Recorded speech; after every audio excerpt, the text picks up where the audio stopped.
Hey everybody, how's it going? My name is Stormman and welcome to the first video that I'm making not a part of my Let's Play series. I just want to say first and foremost, thank you so much to everybody who's been leaving tips on my videos, everybody who's been commenting, giving me feedback, letting me know what I can do better, what I've been missing, and how I can make this series as good as can be. So without further ado, I'm going to go right into it with tip number 1 from nifty little name, Shield Save Lives. Bold claim, seeing as I'm really good at dying recently. Oh no. Oh no. Oh no. Alrighty, if I go down into this spooky, scary cave, we get... Aren't you gonna spawn? There we go. Oh, okay, I took damage and now I don't take damage. Look at that. And I wanted to be able to set up a way to test this myself, so there's no shield. And then here's shield. No damage. Awesome. On to tip number 2 from Space Invaders 47. If you wear gold armor, the piglins won't try to kill me. Are you a friend? Oh, no, you are not a friend. Oh, no. Alright, so we are here right now with no gold armor on, and he does not seem to be like my friend. And they hit hard. But if I put on gold armor, all of a sudden, we're best buds. What if I hit you? We're no longer best buds. Thank you for that tip. And moving on to tip number 3, which I kind of just alluded to with tip number 2. If I place a carpet on a fence, according to Golden Fella, the animals won't go over, but I can, which is terrific because I have been losing so many animals from my gates, but no longer. Tip number 4 is from Whitename and Mr. Trav B. Let me know that I should invest in a stonecutter. This has been one of the more revolutionary things that I have seen in Minecraft. I had no idea that this existed, and it saves me so much materials and time. The fact that I can go 1-to-1 on cobblestone and stairs now instead of wasting, if I want 1 stair, I had to use 6 cobblestone before, or any kind of stone for that matter. I mean, being able to get 2 stone slabs just from 1 stone, absolutely unbelievable. So thank you. This is a wonderful tip, and it's shown me some blocks I didn't even know existed. So this has widely broadened my building abilities, and I'm so excited to see what I come up with as a result of this. Thank you for that tip. Moving on to tip number 5, a little bit of a mystery. I should find a new crafting recipe with leather and string. I did some research and I found that there is something called a bundle that allows me to stack multiple blocks into, well, as the name implies, a bundle. So if I, for instance, have, say, 5 different blocks in my inventory and they're all taking up one whole spot, but I only have a few of them, then I can stack them into this bundle. So basically stack different items in the same inventory slot so they don't take up so much space. That is beautiful.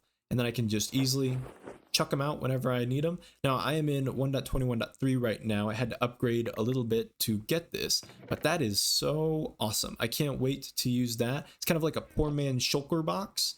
So I'm excited to see how much easier this makes my life. Thank you for the tip. Moving on to tip number 6. Nicholas Ver says that I can copy maps. I can also make the area they show larger. I can make a cartography table to see how. So I've got bunch of empty maps here. I'm going to make the map, and I have just a regular map, and I have the reference pulled up next to me right now. So this is 128 by 128 blocks. So if I go into the cartography table and I add a piece of paper here, I can make it bigger, and that should bring it up to a 256 by 256 scale. And then if I go into the cartography table again, I should be able to make it even bigger. This is now 512 by 512. And then once more, I can go and do another scaling up to 3 out of 4, which is 1024 by 1024 blocks. And if that still isn't big enough, I can go one further and get up to 2048 blocks by 2048 blocks. So I was a little bit disappointed by maps before because I thought, wow, these maps are tiny. I'm gonna have to use up so many to cover any area on my world. But now that I can see how big they can get, I no longer have any issues. I think I can also make copies somehow. A few moments later. Oh, I see. So what I need to do is I need to take a map of my choice, get an empty map, and then it gives me 2 of that map. Wonderful. Thank you for the tip. Moving on to tip number 7. Unfortunately, minecarts are still experimental. That minecarts have had a pretty significant upgrade in the most recent updates.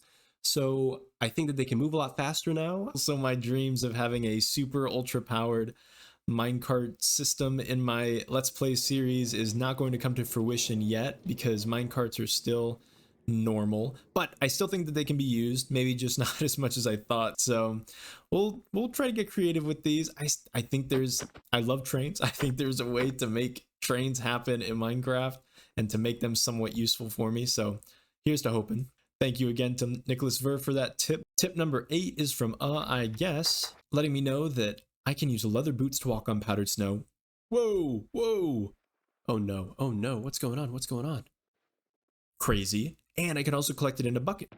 So I have a bucket with powdered snow here, and I can place that down and it turns into a block, and then I can pick it up with the bucket. See, I feel like there's a purpose here, perhaps for defense. I don't know, it might be interesting. But if I put on some leather boots, I can walk on top of it. I still go through it on the side, but I can jump and I can walk on top of it. That may make my life a lot easier. If I'm wearing leather boots, I can go up the column. Oh, that's interesting. Perhaps for like a sneaky little hidden entryway, maybe? Then I can go down as well. Oh, that is so cool. There's a lot of possibilities there. Thank you for that tip. Oh, I can also put it in a cauldron. Beautiful. Thank you so much for the tip, I guess. Moving on to the next tip, number 9, also from I guess. I can use a grindstone. I did miss this when I was in the village. I got distracted by all the other awesome stuff that was going on in the bottom of the mountain. But if I say have a netherite sword, and for some reason I get the most useless enchantment in the world on it, such as Bane of Arthropods, I can go over here to the grindstone and disenchant it so I can roll again at the enchantment table. Thank you for that tip. Now, once again, from I guess is some tips about honey. I did bring up honey blocks, and I knew that they kind of worked like slime blocks, but I wasn't sure where the similarities ended. So I wanted to try it out for myself. I just have this regular piston here to see if it would stick to the side, which it doesn't. I have a regular piston with a honey block here to see if it would kind of act like a sticky piston, but it does not. And then once again, I have the honey block attached to some non-sticky blocks. And once again, it gets left in the dust there, but then I have a sticky piston with the honey block and it gets stuck. And then I remembered that there was some kind of difference between slime blocks and honey blocks. So when I activate this piston, the slime blocks do not go with the honey blocks, which is how I think a lot of those redstone flying contraptions I've been seeing are made. So I think that is very interesting. There's a lot of stuff here that I think could be super useful for some of my future redstone escapades. I also really want to just start an apiary. I want to have bees. I think it'd be so cool to have a bee farm and collect honey. I also think, it'd just be useful in general, but I think it would be really, really cool to have as well. And last but not least, honey also has the same kind of slime effect where you walk on it and you slow down. So that is very cool. Lots of possibilities with honey. I'm very excited to explore this more and build some bee farms so I can get honey going in my Let's Play series. Tip number 12 let me know that bees can also be helpful for honeycombs when I end up deciding to build with copper. What I didn't know is that this used to be a copper block, but it has since oxidized or patinaed and is now slightly oxidized and will eventually turn into a fully green block. Now, these all look cool, but I believe honeycomb can be used to help preserve the block if I so choose. So if I use some honeycomb on there, that kind of waxes the exterior so it won't age. Now I want to see if I can pause it. I can pause it at any point. So if I really like this color, I can just try to keep an eye on it, wait for it to turn that color, and then wax it so that it will stay like that. Very cool. And last but not least, on copper blocks, I was thinking about building, and I thought the stonecutter might be able to help me, and it can. There's so many cool blocks that have been added to Minecraft. I'm so excited to use some of these in some of the builds that I have planned for my Let's Play series. Thank you again for that tip. And last but not least, I have all of the villagers lined up here for tip number 14. From White Name once again, there's a brown coat villager. Do you guys not trade with me anymore? Who in this case, since we're in a desert biome, is a yellow coat villager, but he doesn't have a work stand, so he can't trade with me. The only villagers who can trade with me are the ones who have claimed a job, except for the green coat villager who can never get a job from a workstation. That is a nitwit. But here I have all of the possible villagers, so I'm going to run through them real quick. We've got leather worker who makes stylish armor and saddles if I ever want a saddle. We've got librarian, which I've used to get a mending trade, which is honestly probably the most useful thing that I've ever gotten from a villager ever, and some other cool stuff. We have got a mason, which has some of the most beautiful blocks that I want. I know eventually it'll be relatively easy to get quartz, but having a simple trade like this is going to be terrific. So I might look into getting one of these guys. A weaponsmith for weapons. Concern here is that I might spend a ton of emeralds just to get a really crummy trade. So I don't know if I'm going to work with one of those guys. We got a Fletcher, which might be helpful with crossbows, but I already have a pretty good crossbow, so I'm not sure I'm going to need to worry about trading to get what I want for crossbows or bows in general. We have Cleric, who is my number one favorite right now. Being able to sell rotten flesh for emeralds is unbelievable, super overpowered, so I'm super excited about that, especially with my zombie farm.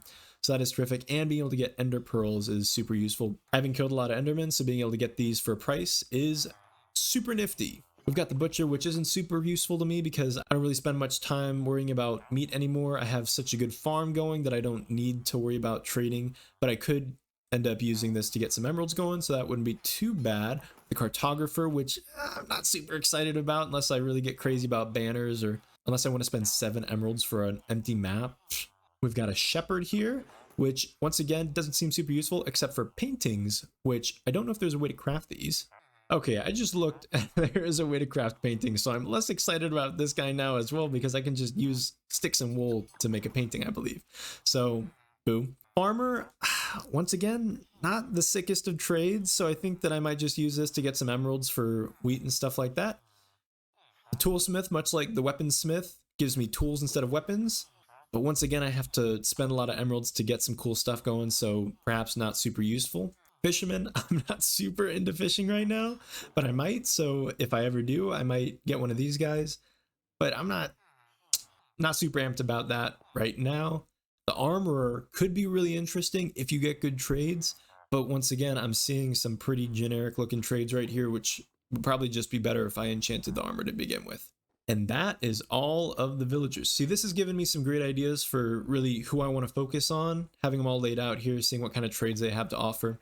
And last but not least, I skipped this tip from I guess, where I somehow missed a tower in my last exploration episode. Either a llama or an alpaca, either way, I love you. I don't know how I did that. I was so focused on the llamas, I just didn't see that there was a roof right next to me, so I missed that. I'm gonna have to go back, so stay tuned for Let's Play series to see me go check out whatever that tower is. I'm so excited. I love all the new pre-generated structures, so I'm super pumped to see what that could be, but I'm going to leave it there for now. So I just wanted to say, once again, thank you so much to everybody who's left comments on my videos and helped me figure out what I'm doing wrong, what could be done better, and how I could make my series and YouTube channel better. Thank you to everybody who's been leaving feedback. It really has been instrumental, both for helping me figure out things that I never would have been able to figure out on my own in this game, but also just figuring out what it's like from your perspective and how I can make this more enjoyable for you. I've been having a lot of fun making these videos. I hope you've been having a lot of fun watching them. And I think that's it for this episode. Once again, I would like to say thank you so much for watching. If you like this video, please make sure to leave a like. If you really like this video, please make sure to subscribe. And as always, once again, finally, thank you so much for watching, and I will see you again in the next one. Have a good one. See ya.